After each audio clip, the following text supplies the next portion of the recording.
दोस्तों, आज की कहानी है कर्मों का फल। बहुत पुराने समय की बात है। एक औरत के 10 साल तक कोई संतान नहीं थी। तभी उसके कर्म संयोग से 10 वर्ष के बाद वो औरत गर्भवती हो गई और उसके एक पुत्र हो गया। लेकिन किसी कारण 10 दिनों के बाद ही उस औरत का पुत्र मर गया।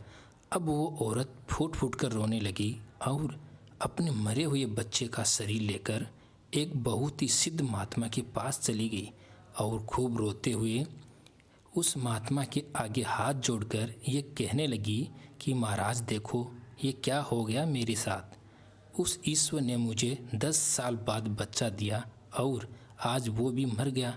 ऐसा क्यों हुआ मेरे साथ कि मेरा बेटा मुझे एक बार भी माँ न कह सका। कृपया महाराज बस एक बार मेरे बच्चे को जीवित कर दीजिए और बस एक बार मैं इसके मुँह से माँ शब्द सुनना चाहती हूँ, वरना अब मेरा उस ईश्वर और आपके ऊपर से भी पूरी तरह विश्वास उड़ जाएगा। तभी उस सिद्ध महात्मा ने उस औरत को इतना ज़्यादा रोते देख कुछ देर के लिए उस बच्चे की आत्मा को उस बच्चे के अंदर प्रवेश करवा दिया। तभी अचानक उस बच्चे के अंदर से आवाज़ आने लगी और तभी उस बच्चे की माँ उसके आगे रोने लगी और रोते हुए अपने बच्चे से ये कहने लगी कि तुम मुझे छोड़कर क्यों चले गए, मैं तुमसे सिर्फ एक बार माँ सुनना चाहती हूँ।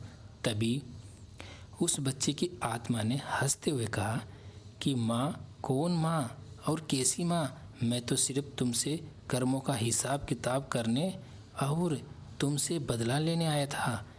तभी उस बच्चे की माँ ने पूछा कि कैसा हिसाब।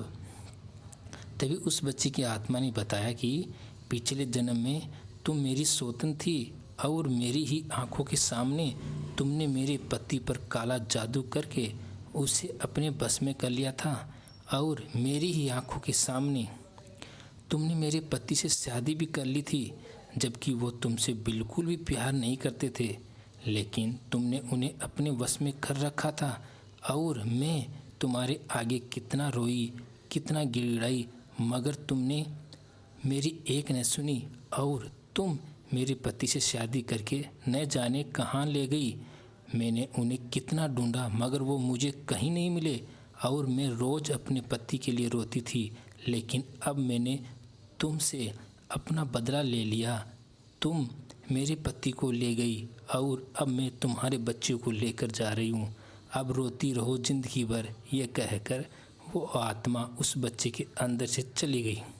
वाकई में दोस्तों, कर्मों का फल भुगतना ही पड़ता है। जिस तरह उस बच्चे की माँ को भी उसके कर्मों ने अगले जन्म में भी उससे बदला लिया, ऐसा होता है दोस्तों।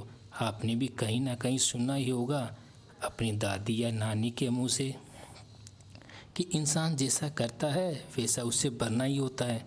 अगर इस जन्म में नहीं तो उसे अगले जन्म में भी भुगतना पड़ सकता है। इसलिए दोस्तों, हमेशा ही अच्छे कर्म करो। धन्यवाद।